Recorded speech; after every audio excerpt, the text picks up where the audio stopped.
Beton je poznat već više hiljada godina. To je 100% prirodni materijal. Pre 2000 godina je od betona izgrađena i kupola Panteona. Kako se proizvodi betonski crep?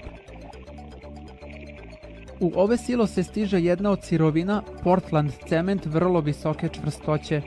Na drugoj strani hale se uliva drugi glavni sastojak, pesak iz starog korita Dunava, čiji je sadržaj kvarca 93%. Pesak na zatvorenoj transportnoj traci stiže do pogona dok se filtrira. Pesak se kroz utovarni levak uliva u mešoviti sloj od 1,5 kubnog metra, gde se meša sa cementom, vodom i praškastom bojom na bazi oksida gvožđa. Pomoću mikrotalasnih senzora podešava se vlažnost gotovog betona na željene vrednosti. Na ovoj transportnoj traci se prevozi potpuno izmešan vlažan beton do kalupa. Svoj oblik crepovi dobijaju u kalupima od livenog aluminijuma. Kalupi se tretiraju biljnim uljem da bi se gotovi crepovi lakše odvajali. Ovaj uređaj automatski dozira masu u valjak za obradu. Proizvodna glava bez prestanka presuje i stiskuje dugačku traku mase u oblik koji odgovara obliku crepa. Noževi za rezanje u ritmu takta vrše rezanje mase u odgovarajući oblik i prenose dalje. Sljedeća stanica je žuta kabina. U njoj se vrši bojanje i prskanje sa raspršivačem spoljne površine crepa ekološkom bojom na vodenoj bazi. Pametni robot sa posebno finim dodirom polaže još meke crepove na ogromna kolica za sušenje. Teret sada ide u komoru za sušenje gdje će za 8 časova postići 70% svoje krajnje tvrdoće.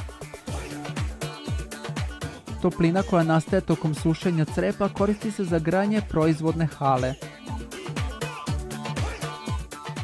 U to pristiže sam od sebe kavez koji raspolaže kapacitetom za skladištenje 700 crepova. Crepovi se zatim još jednom vraćaju na transportnu traku, a ispod njih se još nalazi i kalup. Budući da su već i sami po sebi stabilni, ovi rotirajući noževi ih odvajaju od kalupa. Kalupi se vraćaju na početak proizvodne trake, a betonski crepovi ponovo idu u kabinu za bojanje. Nakon toga se nanosi zaštitni sloj radi otpornosti na štetne spoljašnje uticaje. Ovaj impresivan, ogroman sistem nije svemirska baza, nego sušilica. Ovdje se za otprilike 20 minuta osuši zaštitni sloj. Ruka robota istovremeno stavlja 44 komada na stol za ambalažu.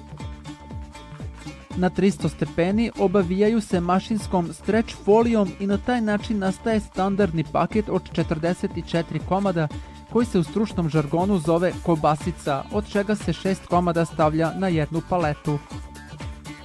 Sada se taj ceo paket još jednom obavija mašinskom stretch folijom, te se takav paket može prevoziti dugo i bez oštećenja.